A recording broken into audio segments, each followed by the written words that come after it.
God is good.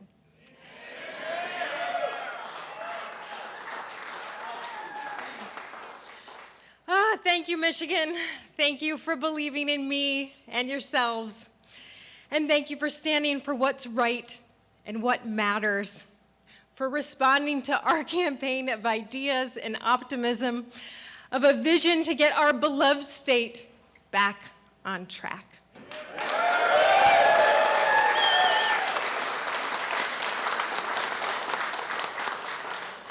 Thank you to every man and woman who volunteered, who voted, who shared their story with me, who worked to help make this victory possible. And I see so many of you out there that have worked your butts off for me. And like every time I look and see another face, I'm just amazed at what we were able to accomplish and how many people came together. So thank you so much, really, thank you.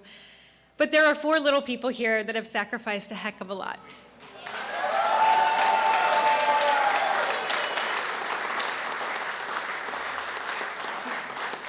And so I have to thank them most of all. My oldest, Larkin.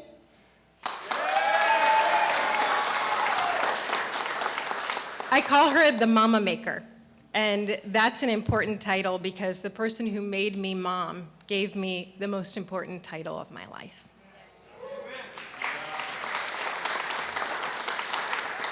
And part of what we're doing is we're protecting that title. And so I am grateful to her because she has been a little mama as well while I've been away, and she's a wonderful helper to her mom. And my middle daughter, Elin, she's the spunkiest kid you'll ever meet.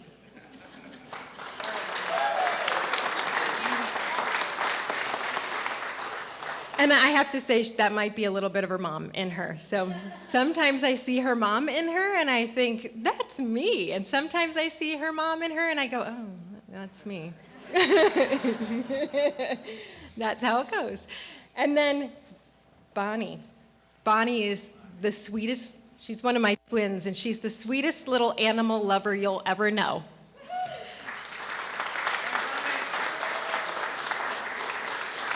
Just before we walked out, she said, I think that it was me going to the bear ranch that won this for you. Could have been. And Noelle, one day Noelle will be designing my outfits for me because that's her passion. If you couldn't tell by the necklace and the earrings and the matching bow, that's her passion, and I'm so grateful for them, and I'm so thankful for the grace and understanding they've given Mommy when I haven't been home as much as normal. So, thank you.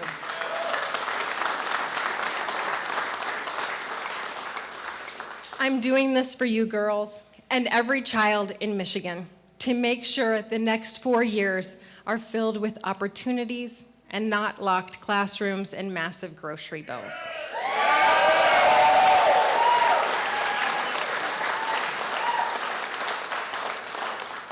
And I want to thank my wonderful husband, Aaron.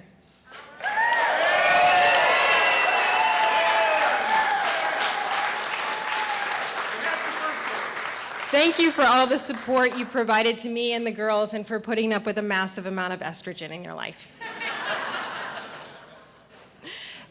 And of course, my incredible mother, Catherine, who stands behind me.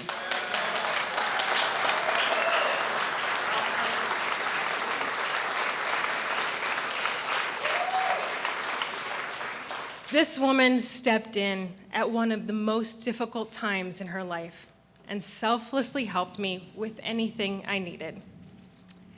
Daddy would be so impressed with what we've done together.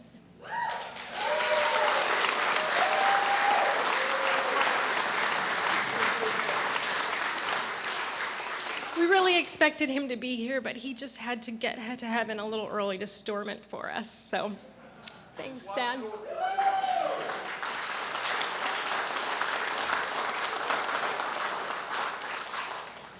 And I would be nothing without my team. My team is absolutely the most incredible group of people. And it's people all through here, and it's my core group, and it's filled with the most amazing personalities that mesh together in the most beautiful way. And it's not perfect because perfect can be the enemy of good, and it's really good. So we are a really good team. And the best part about our team is that when I'm having a day where I'm like, oh, everything is so hard, they lift me up. And when I'm having a day when I walk out in a stupid outfit, they go, no. And they are not afraid to say that. So we have a very good team, and I'm very grateful. And I'm very grateful to every person that showed up today to vote.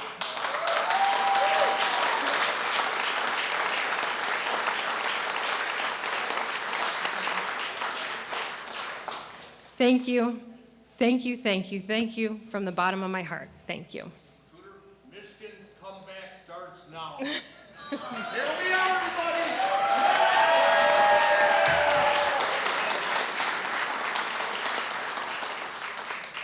And of course, I want to say thank you to Ralph and to Ryan and to Garrett and to Kevin for running a very spirited campaign. They did a nice job. And to Perry and Michael and James, too.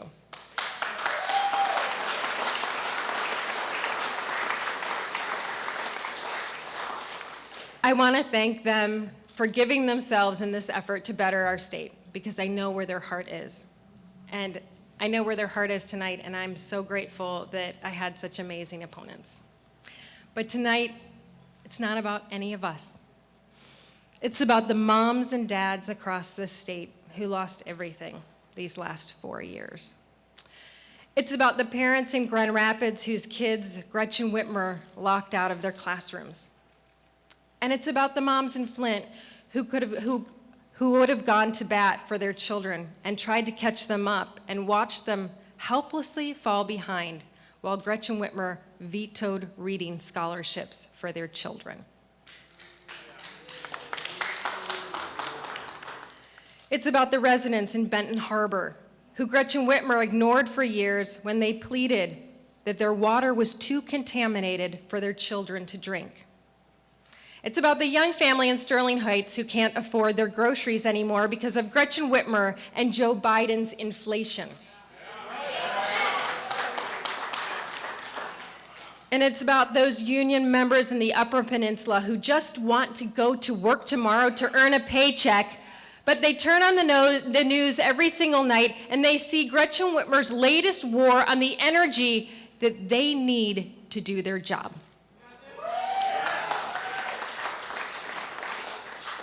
It's about every person from Traverse City to Monroe, from Alpena to St. Joe, who filled up the gas tank this morning and wondered how they're going to pay the rest of their bills by the end of the week. The truth is, this upcoming campaign, the next 4 years, they're not about Gretchen Whitmer, and they're not about Tudor Dixon. They're about all of you. They're about how together we can rebuild our state. Tonight, I am so grateful for your support. I'm grateful for the support of families across Michigan who've had enough and just can't afford one more blow. But our work isn't finished. My friends, we are just getting started, and I hear it's going to be a rough ride. But Michigan is the birthplace of American ingenuity. After all, we put the world on wheels.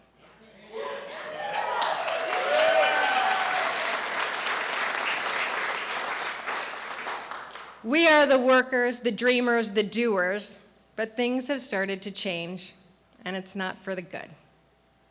I've watched as our state, our people have lost their jobs, their life savings, and their promised futures. I've talked to countless people who feel less safe in their communities and whose kids were locked out of their classrooms. It's unacceptable. And frankly, Michigan, we deserve better.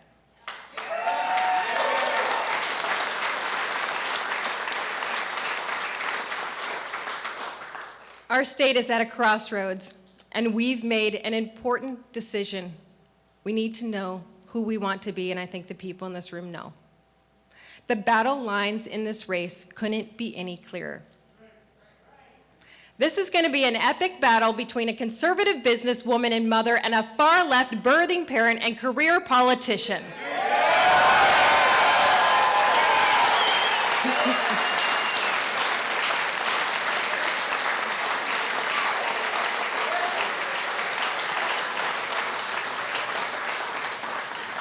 And now we have the opportunity to truly hold Gretchen Whitmer accountable for the pain she has inflicted on each and every one of us during the past 4 years.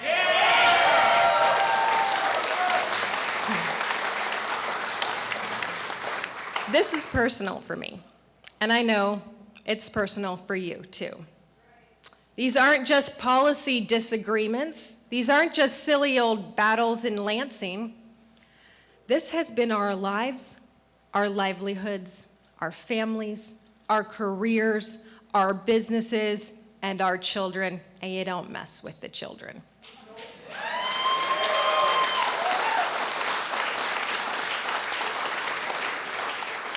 Gretchen Whitmer's policies aren't just far left, they're extremely expensive, and worse, they're deadly.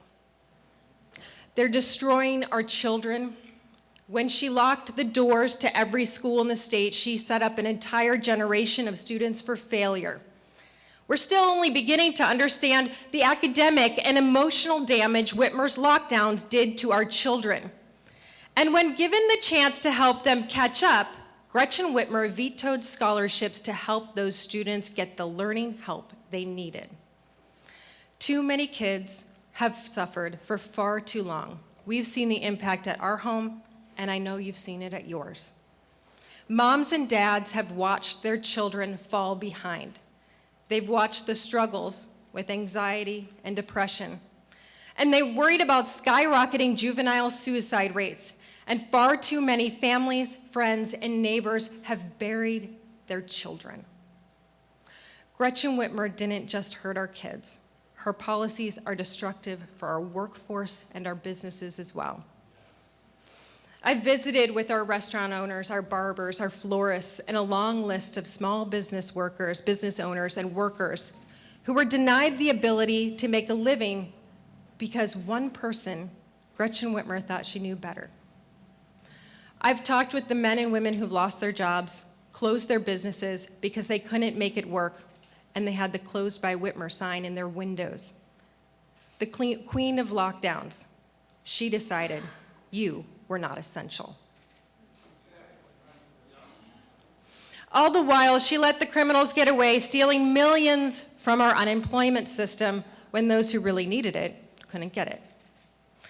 Those have been the long 4 years of Gretchen Whitmer, and it's getting worse, not better. Whitmer has cheered the Biden policy while he's pushed us into a recession. Hear that word? Recession. She's been riding with Biden while he's been driving our economy into the ground. We've lost years of learning, we've lost our businesses, we've lost our life savings, and we've lost so much more. I want to tell you the story of a woman named Janet Dunleavy. Janet was an overcomer her entire life. She was born in 1927, and tragedy struck her young life 2 years later when her father took his own life. Janet was raised by a strong single mother with a teaching degree, which was a rarity for that time. Janet went on to become an accomplished pianist and eventually attended college herself and followed in her mother's footsteps, getting a degree in education. She married after college and raised 3 incredibly wonderful and beautiful daughters. She was a dedicated mother, an amazing kindergarten teacher.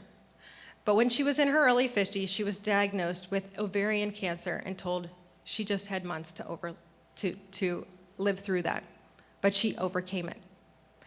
Later, her radiation treatments affected her joints, and she had to have both hips and both knees replaced. But she overcame it. Janet fiercely loved her family, and in her mid-50s, her beloved mother had a stroke and spent the rest of her days in a nursing home. Despite the fact that her mother's memory never recovered, Janet visited her every single day, and she was there until the very end, as we should be. Janet's husband was diagnosed with terminal cancer in their 70s, and she was by his side until he went to his eternal home, as we should be. Janet was quite simply obsessed with her family. She called them every day when they were apart. She shared their joy over weddings and new babies and their sorrow over sicknesses and pain. Janet was a very best friend to her granddaughter, and I know this because she was my grandmother. And she taught me to be an overcomer, but I couldn't tell her that at the end of her life because my grandmother was locked in a nursing home. A nursing home locked down by Gretchen Whitmer. All of those years serving and loving us so well, ended alone.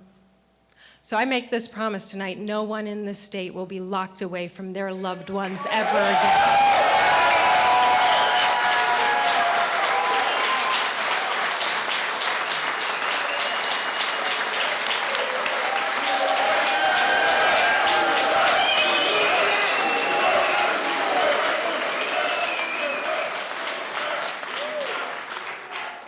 We have all suffered because Gretchen Whitmer's policies stopped us from doing what the people of Michigan do best, from providing for our families, strengthening our communities, working hard, and every day working to make Michigan the best place in the world to live.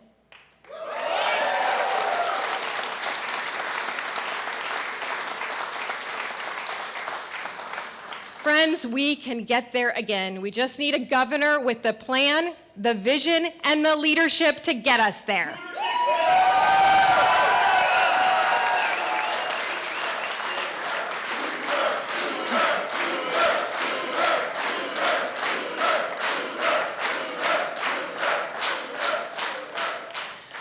Mine is a vision of a family-friendly Michigan with good careers, better schools, safe communities, and roads you can actually drive on.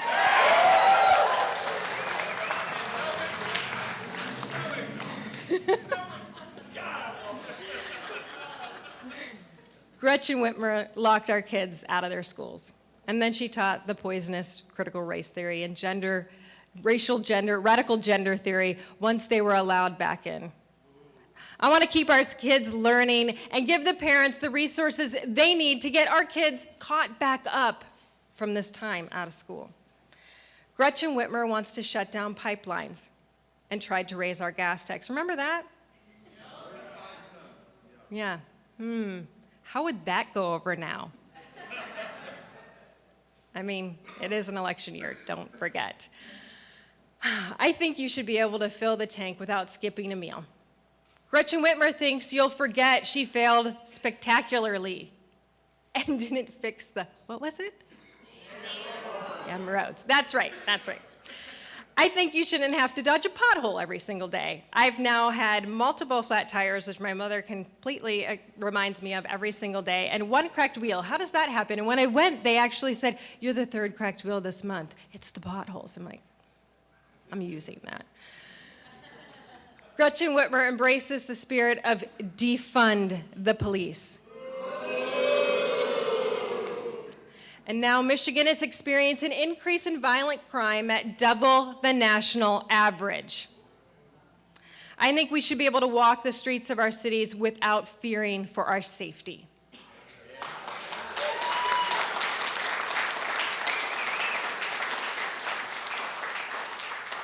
Gretchen Whitmer wants to keep subsidizing big universities with your tax dollars while they keep jacking up tuition on you. I think you should be able to get education and skills you need for a job without breaking the bank.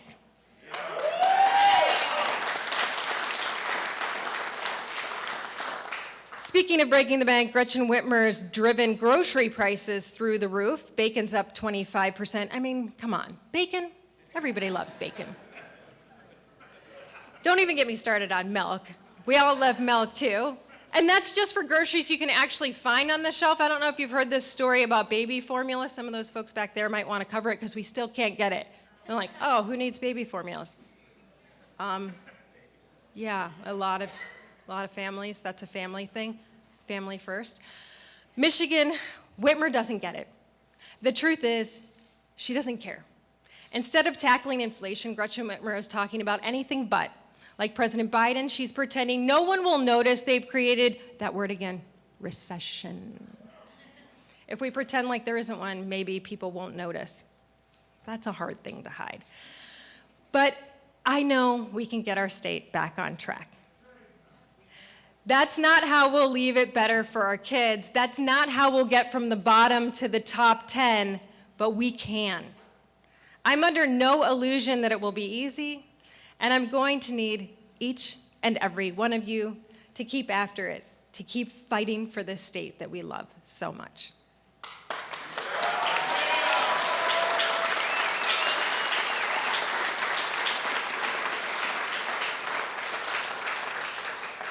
And after more than a year of doing this, I know you're in it with me.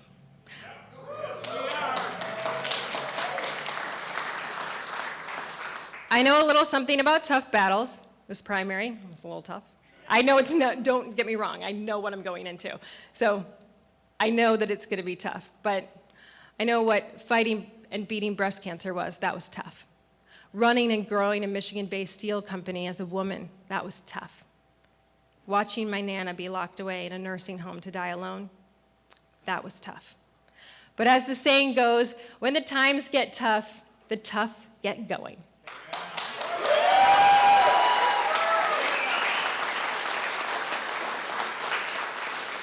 I am tough, my friends, and I am just getting going.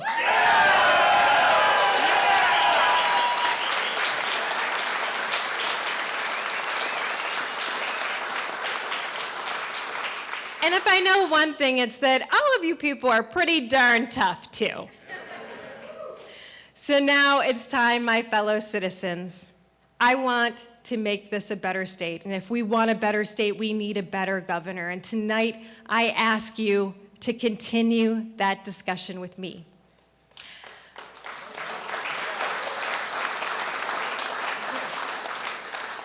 I'll be interviewing for the job in the state in the days and the weeks ahead.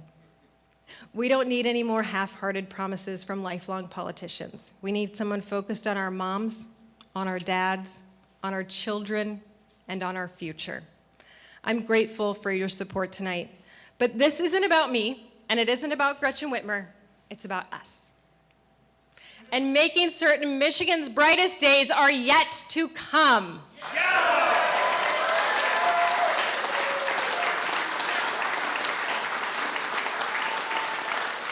God bless you, and thank you so much. Thank you, everyone.